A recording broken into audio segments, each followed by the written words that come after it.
รัฐบาลสปป.ลาวเล็งดึงดูดการลงทุนขนาดใหญ่เพื่อฉุกยูการเติบโตทางด้านเศรษฐกิจของสปป.ลาว Time to share D+ ผลิตภัณฑ์ปกป้องตับจากเครื่องดื่มแอลกอฮอล์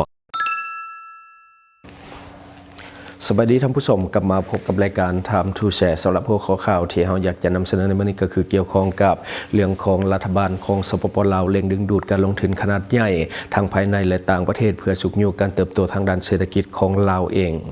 เนื้อในของข่าวได้มาจากแฟนเพจ Lao Expertsรัฐบาลแนใส่ระดมทุนเรื่องของการลงทุนให้ได้ทั้งหมดแม่น 636,178 ตื้อกีบหรือว่าเทียบเท่ากับ 24% ของผลิตภัณฑ์มวลรวมภายใน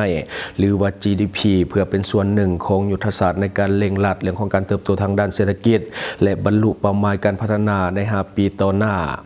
เพื่อสนับสนุนการฉุกยูการลงทุนนี้รัฐบาลจะต้องได้จัดตั้งปฏิบัติบรรดามาตรการยุทธศาสตร์รวมมีการมอบสิทธิ์คันท้องถิ่นให้แก่การบริหารรัฐคันท้องถิ่น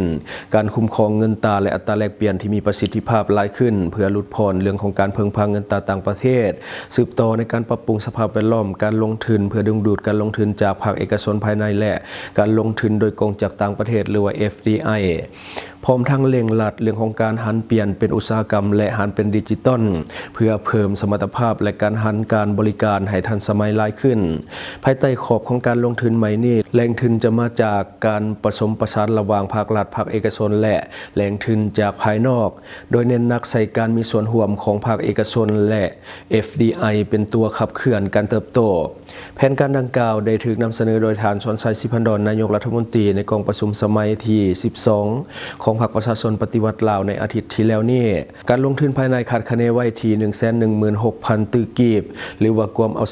18.2% ของการลงทุนทั้งหมดซึ่งแสดงให้เห็นถึงความมุ่งมั่นอย่างต่อเนื่องของรัฐบาลในการพัฒนาพื้นฐานโครงสร้างการบริการสาธารณะและบรรดาแผนงานบุริมสิทธิ์ด้านเศรษฐกิจและสังคมการช่วยเหลือเพื่อการพัฒนาทางการหรือว่า ODA คาดว่าจะประกอบส่วน 71,277 ตื้อกีบหรือเทียบเท่า 11.2% ของการลงทุนทั้งหมดซึ่งเป็นการยืนยันถึงบทบาทที่สำคัญของคู่ร่วมพัฒนาในการสนับสนุนเวียกงานพัฒนาส่วนแบ่งการลงทุนที่ใหญ่ที่สุดแม้นคาดว่าจะมาจากภาคเอกชนภายในและการลงทุนโดยกองจากต่างประเทศซึ่งมีมูลค่าประมาณ 49,470 ตื้อกีบและรวมเอา 64.4% ของทั้งหมดอันนี้ได้ชี้ให้เห็นถึงการสุมใส่ของรัฐบาลในการปรับปรุงสภาพแวดล้อมทางธุรกิจปรับปรุงขั้นตอนการบริหารให้กระทัดรัดและส่งเสริมนโยบายที่เอื้ออำนวยต่อการลงทุนนอกจากนั้นแหล่งทุนการลงทุนอื่นๆคาดว่าจะมีมูลค่า 39,431 ตื้อกีบหรือเทียบเท่า 6.2% ของการลงทุนทั้งหมดเป้าหมายใหม่นี้แม่นสร้างขึ้นบนพื้นฐานผลสำเร็จของการลงทุนที่แข็งแรงในระยะปี 2021 หาปี 2025 ซึ่งสปป.ลาวสามารถที่จะญาติได้การลงทุนทั้งหมดแม่น 387,372 ตื้อกีบหรือเทียบเท่ากับ 189% ของแผนการที่วางไว้อิงตามบทรายงานของรัฐบาลต่อกองประชุมใหญ่ในการนำเสนอตีราคาคืนเศรษฐกิจสังคมท่านนายกรัฐมนตรีท่านชรชัย สิพันดรกล่าวว่าการลงทุนแม่นบรรลุได้เกินคาดหมายเดิมที่วางไว้ก็คือ 24,599 ตื้อกีบอย่างล่วงลายซึ่งสะท้อนให้เห็นถึงการมีส่วนร่วมอย่างเข้มแข็งจากทั้งแหล่งทุนภายในและภายนอกท่ามกลางสิ่งท้าทายทางด้านเศรษฐกิจในภาคพื้นและในทั่วโลกในระยะดังกล่าวการลงทุนของรัฐบรรลุได้ถึง 22,080 ตื้อกีบเทียบเท่ากับ 96% ของแผนการในขณะที่การลงทุน ODA มีทั้งหมดแม่น 54,493 ตื้อกีบลื่นคาดหมายที่วางไว้ 146%ผลงานที่โดดเด่นที่สุดแม้นมาจากการลงทุนภาคเอกชนภายในและต่างประเทศซึ่งบรรลุได้ถึง 266,494 ตื้อกีบหรือเทียบเท่ากับ 266% ของแผนการเมื่อเทียบกับเป้าหมายเดิมก็คือ 100,000 ตื้อกีบซึ่งเป็นการยืนยันถึงความเชื่อมั่นของภาคเอกชนที่เพิ่มขึ้นและการปรับปรุงสภาพแวดล้อมการลงทุนให้ดีขึ้นแหล่งทุนการลงทุนอื่นๆรวมทั้งหมด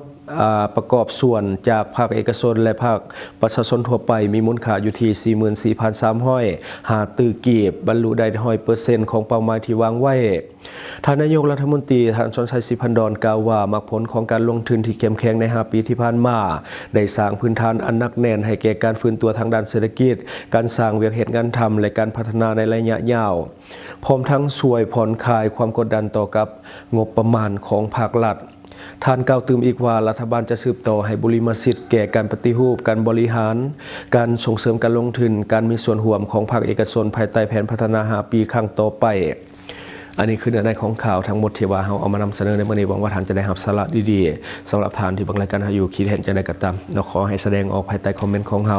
และข้าพเจ้าจะเข้าไปอ่านด้วยตนเองขอขอบใจท่านใดที่มักดื่มเหล้าดื่มเบียร์หนักๆอย่าลืมปกป้องตับและฟื้นฟูเซลล์ตับแบบเร่งด่วนโดยผลิตภัณฑ์ดีพลัสตัวนี้แก้เมาค้างในโตมีเก็บเงินปลายทางช่องทางที่คุณสามารถรับชมข่าวสารจาก Time to Share Studio Fanpage Time to Share Laos YouTube Time to Share TikTok Time to Share Laos Facebook สิงห์ดาราสายลินอยู่เมืองลาวใช้แต่เงินกีบลาวและส่งเสริมผลิตภัณฑ์ภายในเพื่อลดพรการนำเข้าสินค้าและแก้ปัญหาเงินตา Subscribe for more video.